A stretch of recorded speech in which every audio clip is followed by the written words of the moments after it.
Money Radio, discussing the business of making and spending money. Hello, you're welcome to today's edition of Money Radio on Leadership Podcast. Money Radio, of course, is that program that brings you the latest in business development in Nigeria and issues of businesses around the world. My name is Innocent Odo, and today we're going to look at a very important segment of the Nigerian economy, which is the textile industry in the country, and of course, how we're going to employ technology to drive that sector to add value to the Nigerian economy. You know that in this few days ago, the president and the commander-in-chief of the Nigerian Armed Forces, Muhammad Buhari, gave an instruction that sectors of the economy that require diversification should be much attention should be paid to them, and so we are paying attention to this very important sector that has to do with making clothes for Nigerians, if you like, and it's diverse in all its ramifications. And we're going to look at the dimensions of this industry and how we're going to employ technology to drive this industry for the betterment of all Nigerians, especially now that the government and, of course, the people of Nigeria are talking about diversification away from oil. You can see what the crisis going on in the world today concerning oil and gas. And so we are looking at how we're going to make sure that this sector in the Nigerian economy is given the adequate attention so that we can exploit the potentials, be able to add value to the economy, and as well create the necessary jobs for Nigerians, especially now that we're talking about unemployment, which is as high as 33.3%, one of the highest in the world. So this very sector is important to the Nigerian economy, and every attention needed, every investment needed, every technology needed has to be employed to make sure that this sector is once again revived. We know that there are some efforts being made, especially by the Central Bank of Nigeria, to add value to this sector, but we're going to interrogate if those efforts are enough to actually drive this sector to its full potential. I'm not alone in the studio. I'm here with my regular guest, Jafar Hanel Jafar. You're welcome to the program. Thank you for having me. Now, this is one sector that Nigerians will be quick to remember with some sense of nostalgia. In the 80s, we have textile industries virtually in every part of the country. I remember in those days, we talked so much about the Arewa textiles. You can see the whole of Kaduna and the Kano axis of those days were filled with textile industries where quality materials that could actually compete with the rest of the world were produced. Suddenly, over the years, Daniel, we had, is it economic downturn? Is it a neglect? Is it a corruption that invaded the sector and it shrank? I would call it a rearrangement of the scale of preference. The arrangement of scale of preference, and you're correct by that. And that sector actually employed, in those days, about 500,000 people. You can imagine an industry that employed directly 500,000 people. Today, that industry can hardly employ up to 30,000 people. So there's a problem. There's a fundamental problem in this sector, and we need to deal with it. Probably with a new technology in textile manufacturing. I think that's the way to go. What's your reaction to this? Okay, well, it's not as though that we let it go. The textile is still there. It's just that it's no longer a priority. That's why I told you that it's now a rearrangement of scale of preference. Our priority moved during that period in the 80s and the 90s to oil. And that became our only priority. Now, the whole advantage of having a textile industry alongside other industry without oil is that every industry was growing on its own, and also they were all growing together. They are growing uniformly. You get. So, but in this case, now that oil is now the priority, not just the priority, but the only industry that seems to be existing in the context of Nigeria, made every other industry to be neglected. No rules in the whole development of the 1999 Constitution. the focus was strictly oil. The focus was oil. They set up the NNPC. They set up all parastatals and the lights and every other thing.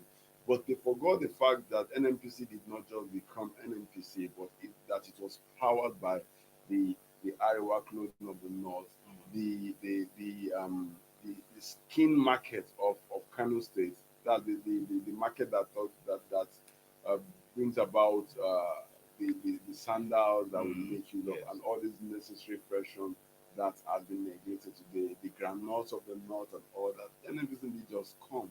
They were things that were used to power NNPC. So if now we are not saying, okay, let's go back to those things. What are the deliberate efforts that we're taking? Because it goes beyond just instructions.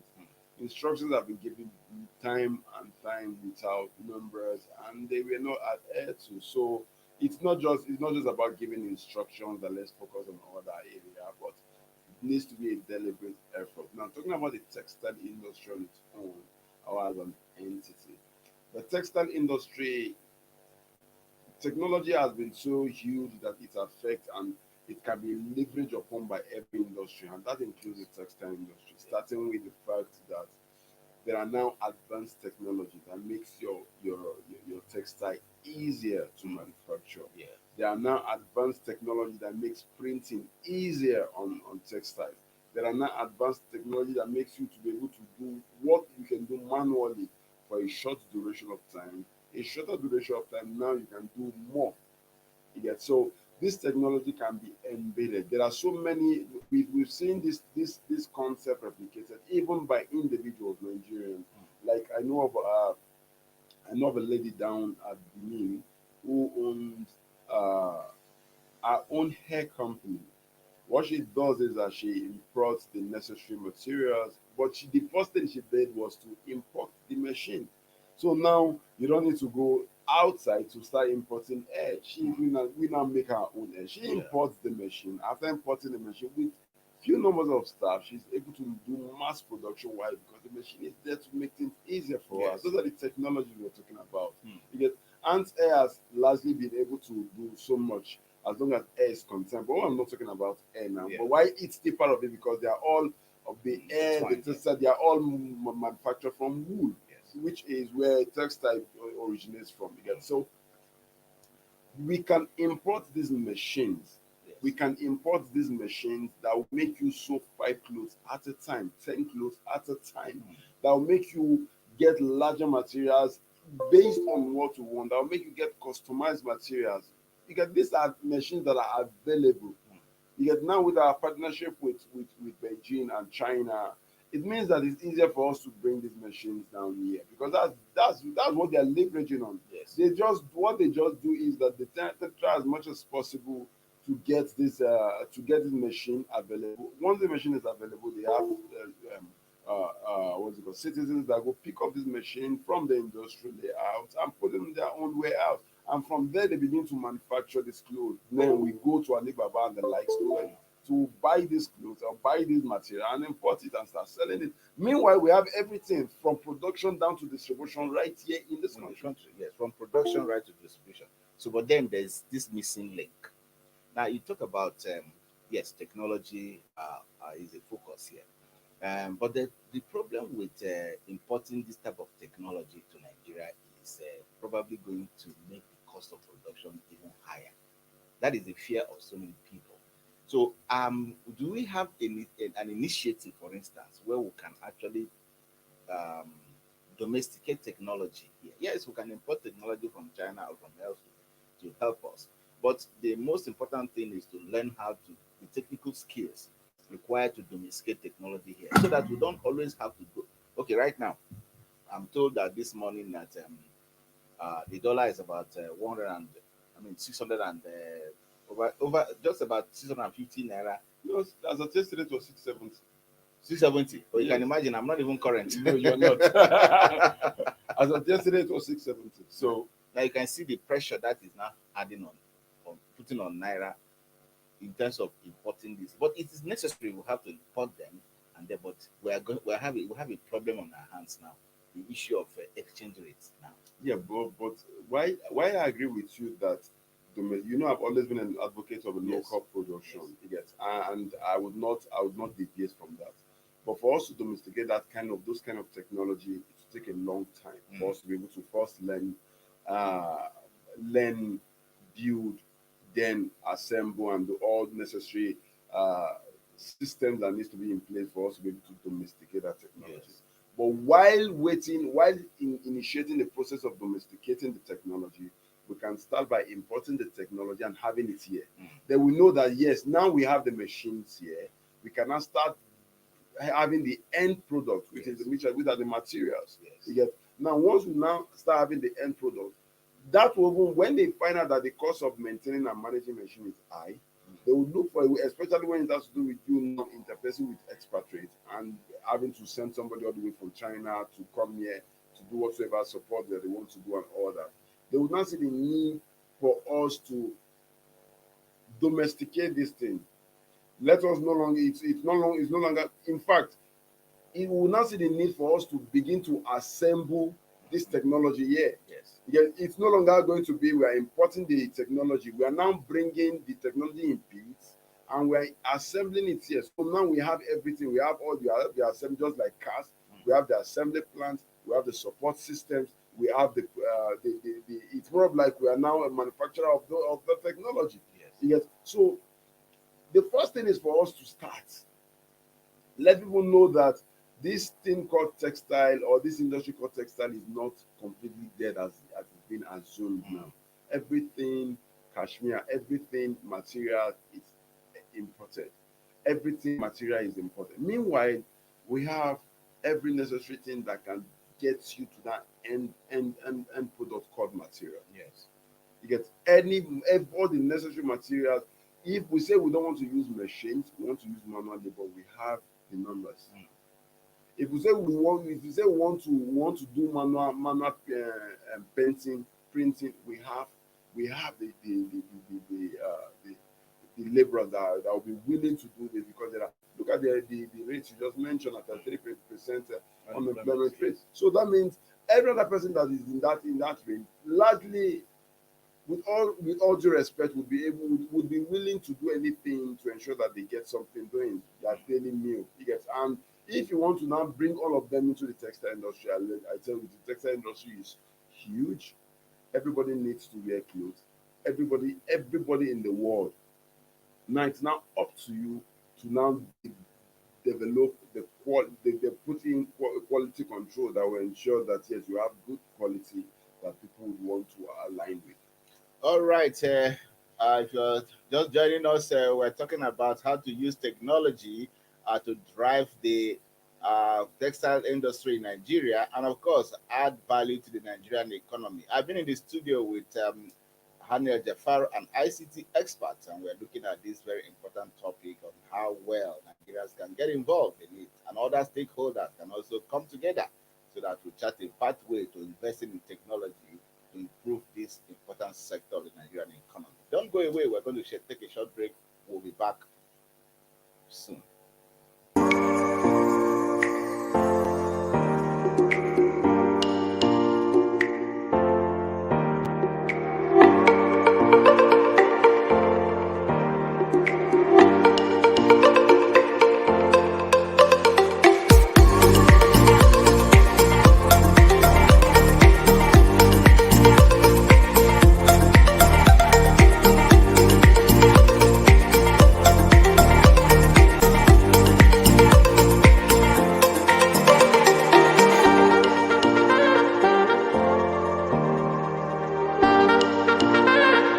For sponsorship and advert placements, please contact 080-3688-6158. Last Word Leadership Podcast Studio. You have the last word.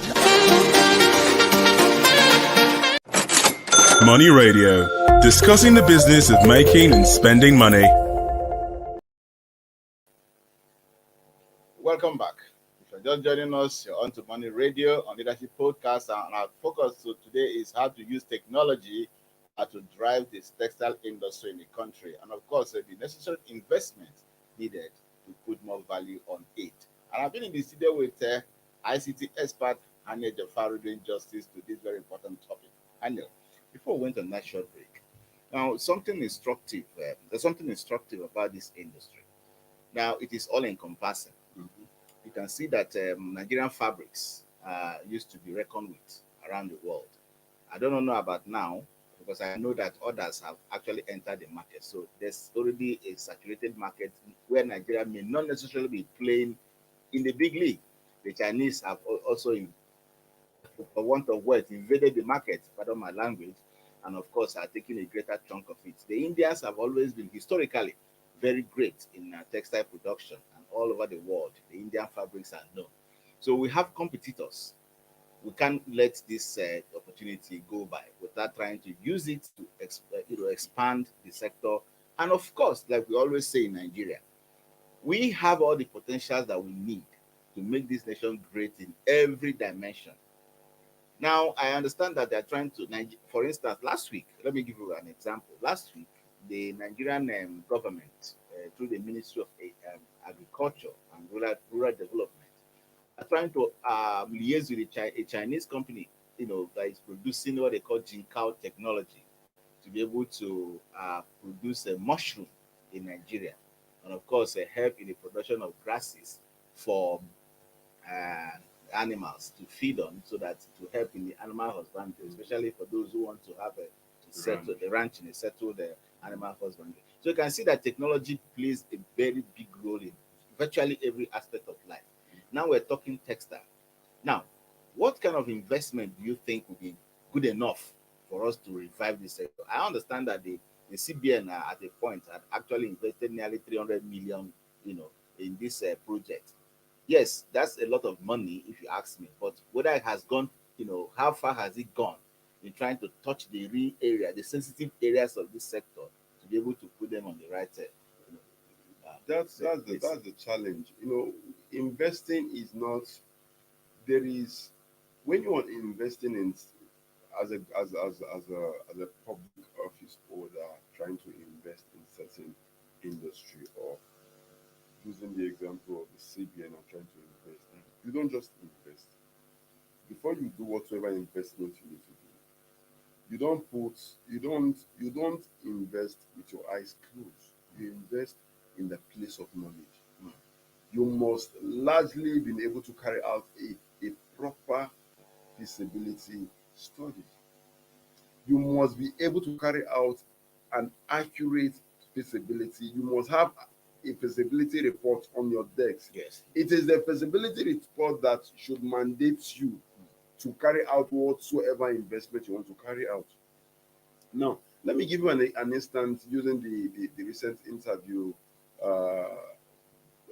by Arise TV on the presidential aspirant, that the former vice president, Atiku Abubakar. He made mention of something as regard investment, and he said that about during their tenure that over nine power stations were contracts for over nine power stations were awarded, and there was a time that he went to meet the president and told the president about the fact that there is need for them to decentralize the power system. Yet the president was not keen, probably was unable to sell it well to the president, but he wasn't keen to decentralizing the power system. And the president told him to go ahead with the centralized system. And they began to invest in the centralized system in power generation. And they failed to understand that there is what's called power transmission. You get, but if there is probably a feasibility report, they would have been investing both the distribution, both the generation and the transmission. Now they've invested so much in the distribution, in the generation, that they don't have the capacity to transmit the generated power. Now that means that every now and then our transmission system will be collapsing and crashing, and that's where we find ourselves. So with a feasibility study, you know what you're investing your money into, you know how you're investing it, you know what it is solving. Yes. You can't put in $300 million, if I'm not mistaken, in the textile of now with a proper feasibility study, and you say there's nothing to show for it. Because as it stands too, we're not seeing the impact of $300 million that has been injected into that industry. Who was it given to? Well, we don't even have feedback system where the government comes back to tell us that This is the amount we invested. This is how it was distributed. This was who owns what. This was where it was invested in. We just what we hear in this country is the amount that was invested. How, where, who, and all the necessary parameters that brings about the investment is nowhere to be found. Both, well, maybe it will be on paper, but we don't have access to it. Yeah, so it's largely we can't continue like this. We can't continue doing things haphazardly. We need to ensure that we do things sequentially, systematically. Because this is what's going to bring about the change that we desire. Not investing without knowledge. Just as if you're going to start a business and you don't know anything about the business, and you go to buy machine, meanwhile forgetting that there is need for land. Now you buy the machine is there. Before you now get money to get the land, the machine is no longer in vogue. Now you now need to get another kind of machine. That is exactly what we'll be doing with not only even the textile industry, almost all the sectors. Yes, almost all the sectors. And that's really unfortunate that we find ourselves in. The one other thing that is very critical to this sector is power. Now you can see that the competition is very intense all over the world. In China, for instance, I keep using China as a reference point because I've been there and I visited some of the textile plants in the country, and I see how power generation is actually helping the plants to make production easier for the people. And so when you produce, for instance, a Chinese company that produces textile materials or even shoes, they have the cost of production in those places are actually very low, and that is why they churn out, products in large quantities, and so they can also compete in any part of the world in the way they even sell their products. And that's why a lot of the products from outside are here in Nigeria. Now, I'll give an example. Some years ago, just about 3 or 4 years ago, I met with a Nigerian diplomat who was serving then in, I think, Pakistan. And he said that we import nearly $2 billion worth of textile materials from Pakistan. And so the Pakistanis is actually trying to, deepen the relationship with Nigeria in order to sell more textile materials to Nigeria. That is not helping our country, if you ask me. So, but what is the difference between Nigeria and Pakistan in terms of the potentials for textile production? It's just that the cost of production has been made easier for their people. They can have access to credit. They can have government support. They have tax holidays, tax incentives, and so on and so on and so forth. So you can see that there's a whole arrangement, a framework that has been created for people to be more productive in that sector. Here we are not having it that easy. I told you about the power generation. You just talk about power generation and power transmission.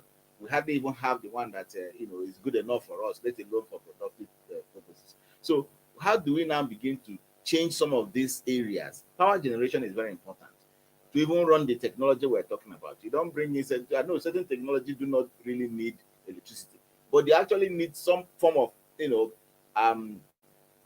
something has to power them. Do we really have what it takes to do that in the country at this moment? Now, when you begin to, most of the things, everybody would always rely on power as a give power as a reason why things are expensive in this country. And you not rule out the place of power in anything. As long as power is concerned, it is used, it's called power, it's power statements. Now, looking at the telecoms industry, it requires power. The numbers of masts that you see, every mast that you see has its power. Every equipment that is powering that mast requires power. No numbers of servers, all our data, the transmission and everything, callings and all that, it's power. So it will be built into the amount, the cost per call. Yet going to other industries too, you still realize that power is necessary. Now, taking this same power into the textile industry, by the time the cost of importing the machine, looking at the current exchange rate, is high. Now, because of the current exchange rate, because of the cost of not power, but because of the cost of operation, which is largely dominated by the fuel that we use for mobility, moving, logistical issues and all that. Now the cost of fuel is also getting high. So that means staff would need specific amounts minimum of salary. Now, when you begin to build all these things, now looking at administrative costs, operational costs, and every other asset that you need to put in place to ensure that this thing is up and running in Nigeria. By the time you build all these things together, you now find out that it's even easier to import it. Hmm. And so yes, because I have the experience. Let me share one experience with you. A young man who has a little shoe manufacturing plant in somewhere in Aba.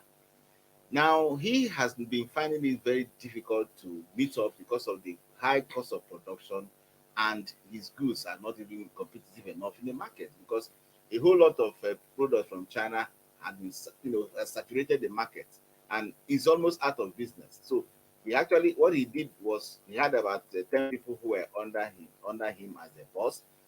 He stopped production and then started looking for visa to go and start importation. That was the business he turned into, and that was the only thing that he's now doing.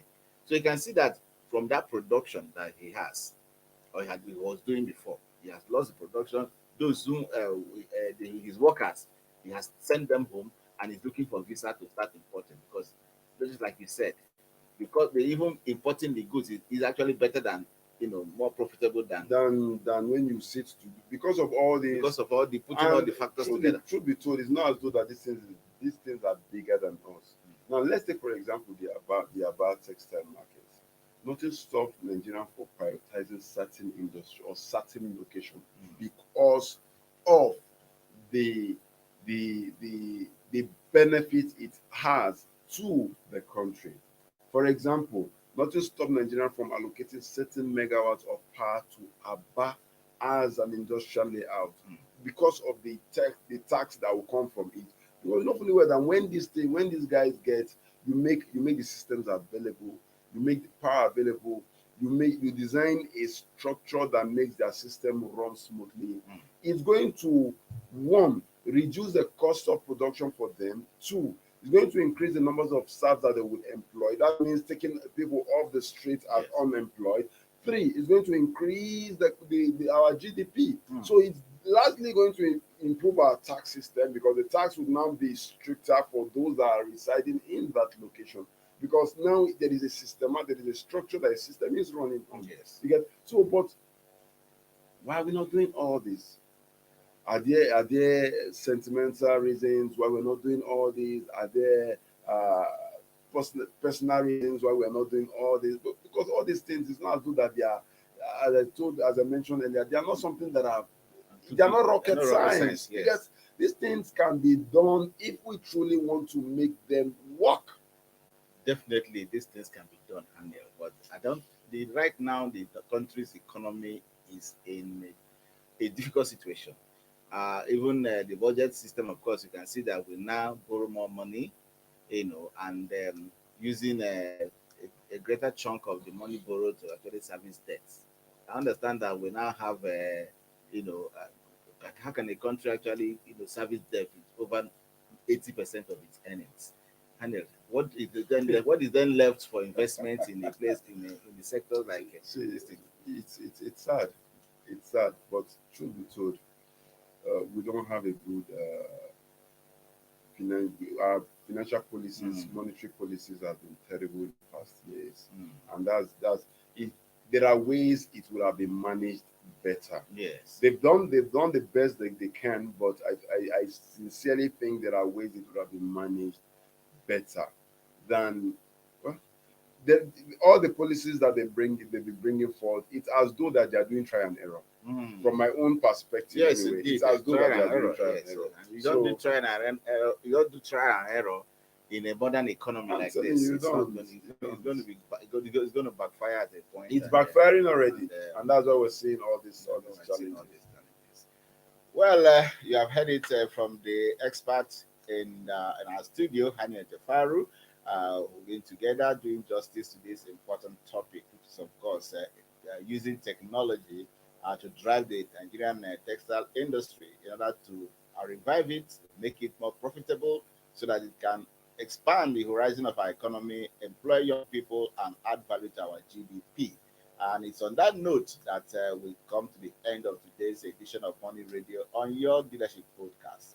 And we say, remain blessed until we come again. You have a wonderful day. Thank you for watching. For sponsorship and advert placements, please contact 080-3688-6158. Last Word Leadership Podcast Studio. You have the last word.